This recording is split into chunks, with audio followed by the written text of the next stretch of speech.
দীর্ঘ 17 বছর এই মঞ্চে যারা আছে এই মানুষগুলো নির্যাতিত নিপীড়িত মামলা হামলা আপনারা অনেকে জানেন। আমার এখানে সামনে যারা উপস্থিত আছে এখানে অনেক বাড়িতে আমি রাত্রি যাপন করেছি। পুলিশের ভয়ে আওয়ামী সন্ত্রাসীদের ভয়ে আমি এবং আমাদের নেতারা এখানে আমাদের এই জায়গাটা আমাদের জন্য নিরাপদ ছিল বিধায় আপনাদের বাড়িতে আপনাদের ঘরে চোরের মতো রাত্রে 11টা 12টা আমরা এসেছি সিএনজি করে, সকালবেলা আবার আজান দেওয়ার সাথে সাথে বাড়িতে চলে গেছি। আপনারা সবাই অবগত। দীর্ঘ সময় আপনাদের পাশে একটা সন্ত্রাসী ছিল, ছাত্রলীগের কি জানি একটা নেতা সাহেব নাকি, আপনারা তো সবাই দেখেছেন। এর অত্যাচারে নির্যাতনে আমাদের এখানকার আমাদের যারা বিএনপি পরিবারের মানুষ, আমাদের যারা ছাত্রদল যুবদলের ছেলেরা ওরা বাড়ি ঘরে থাকতে পারে না, বাড়ি ঘরে আসতে পারে না। যেখানে এসেছে যেদিন বাড়িতে এসেছে রাত্রে তার বাড়িতে হামলা হয়েছে।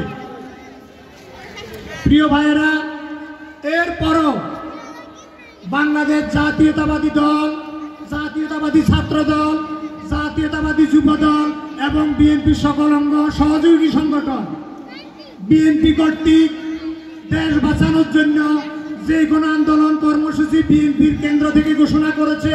আমরা সকলে নুরুল আমিন চেয়ারম্যানের ডাকে বাড়িয়ার ডুঙ্গার থেকে শুরু করে বর্দারঘাট পর্যন্ত যেখানে যখন যে অবস্থায় যেখানে সুযোগ পেয়েছি আমরা বিএনপির কর্মসূচি নুরুল আমিন চেয়ারম্যানের নেতৃত্বে পালন করেছি।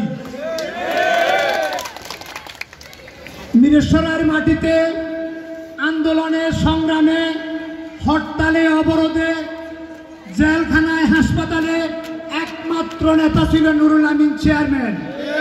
যে অ্যারেস্ট হয়েছে তাকে দেখতে গেছে, তাকে জেলখানা থেকে ছুটানোর জন্য কোর্ট বিল্ডিং এর বারান্দায় বারান্দায় ঘুরেছে।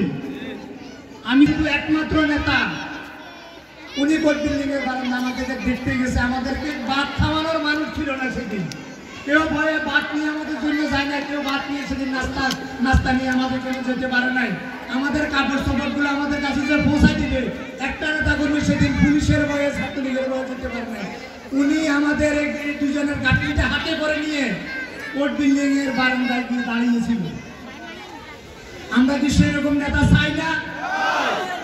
আমরা সেরকম নেতা চাই। প্রিয় ভাইয়েরা, প্রিয় বোনেরা,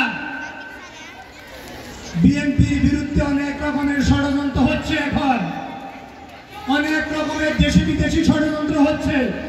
আপনাদের সকলকে সজাগ থাকতে হবে। বাড়িতে বাড়িতে গিয়ে ফাড়া বৈঠক করে আমাদের বিরুদ্ধে অপপ্রচার করা হয়। আপনাদেরকে আজকে সচেতন করার জন্য আমরা রেখেছি। আপনাদের বাড়িতে যাবে, আপনাদের ঘরে যাবে এই জাতীয় অপপ্রচার করার জন্য। এই জন্য 31 দফা আপনাদের হাতে আমরা তুলে দিয়েছি আজকে। এই 31 দফা রাষ্ট্র কাঠামো আগামী দিনে বিএনপি যদি ক্ষমতায় যায় এই 31 দফার উপর রাষ্ট্র পরিচালনা করবে আমাদের প্রিয় নেতা বিএনপির ভারপ্রাপ্ত চেয়ারম্যান জনাব তারেক রহমান। এই 31 দফাকে সামনে রেখে যারা ষড়যন্ত্রকারী, যারা বাড়িতে বাড়িতে গিয়ে আপনাদের বিএনপির বিরুদ্ধে অপপ্রচার করে এই 31 দফাটা দিয়েছি আপনারা তাদেরকে জবাব দেওয়ার জন্য।